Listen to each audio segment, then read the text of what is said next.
hello to all you Capricorns. Welcome for your monthly horoscopes for November 2013 for Capricorn. It is a very fascinating month, and especially again for the cardinal signs, and you're one of them, but also there is an eclipse, and I'm trying to make these videos a bit shorter, and therefore I make other videos to put into links here for the people who want to know a bit more and a bit more in detail. So I made a separate video of the eclipse to explain more what that energy is all about. Now let's have a look for Capricorn. So the eclipse occurs the 3rd of November, and it's a clustering of planets in your 11th house.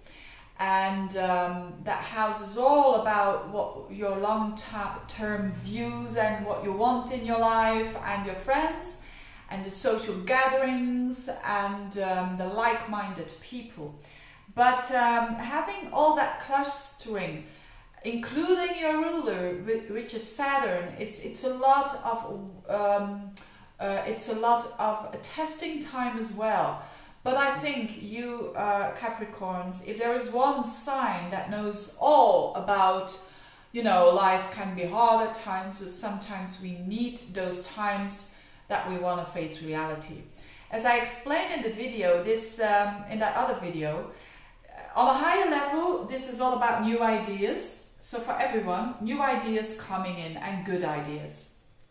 On a more level of today, on the 3rd of November, it is all about wanting to face reality. And I think that Capricorns will have no problems with that, because normally a Capricorn or people with planets there, they do know that, hey, you have to work hard to be successful. That not necessarily needs to happen to every person, but you know that you have to be with the feet on the ground. It's as simple as that. And for you, this is all happening in your 11th house. So there is some hard work that you've done already when it considers your identifying, reforming of plans for the future.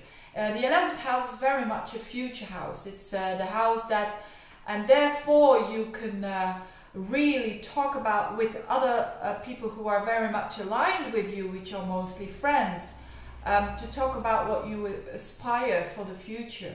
So it's like this culmination that comes up around November, because Mercury goes direct as from the 11th. So let's say the middle of the month, you will have more clues around that. If you are thinking of doing something new or changing your course, as from the middle of the month, you will have more clues.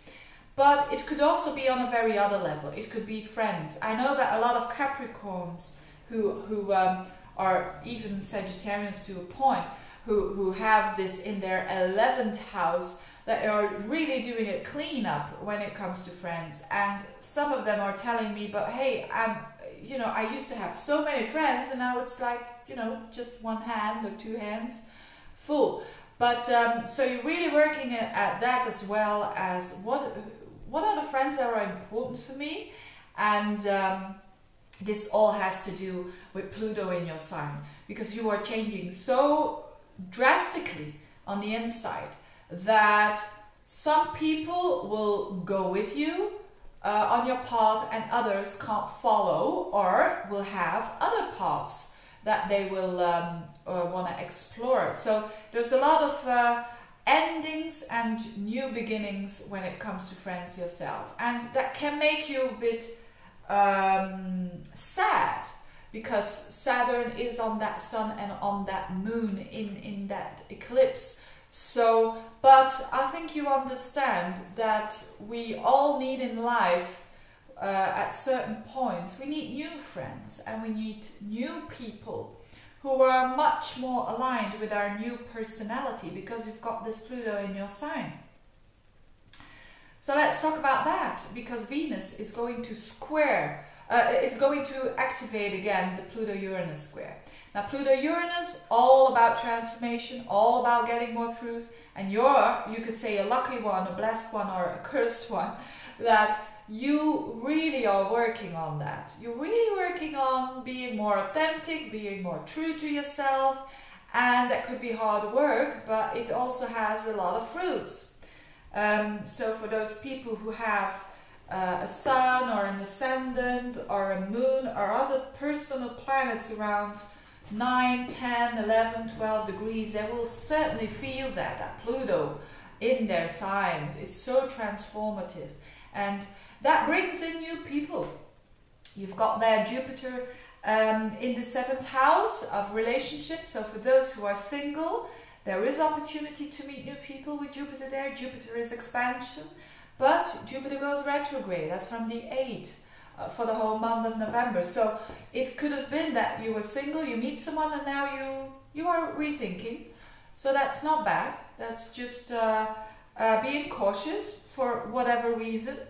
If you are in a relationship, this is really good, this Jupiter in your 7th house, because that is a very positive person that is in your life at the moment.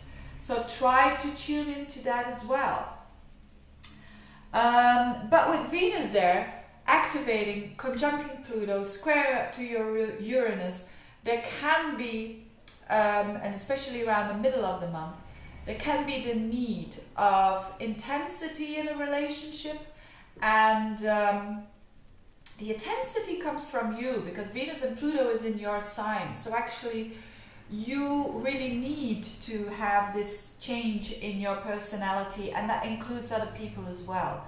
So for those who are having very difficulties in their relationships, it could be a very important time of sorting those things out, of facing reality, you know, especially with this eclipse, which is really trying for all of us to wake up to new visions.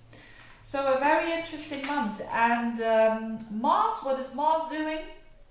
Well, Mars is for you in your 9th house, in Scorpio the whole of the month, and this is a very important planet during this month. And with Mars there, it could be a time that you are really trying to connect with all that there is in a very active way. So maybe you're going to go to college again, or maybe or study again, or courses, or maybe you're going to read books about philosophy, about higher thinking, or astrology. So everything that stimulates the higher thinking, and that will help you to make the changes that you are in now.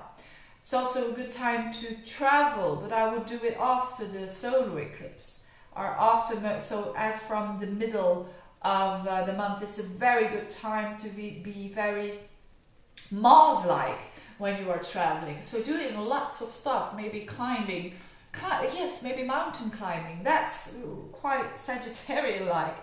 But anything that broadens your view upon things is very stimulating for you. Now, if you want a personal reading, click below the link and you will find all the details there. As I said, if you want to know a bit more about the eclipses, there's so much more to talk about, you can click on that link as well.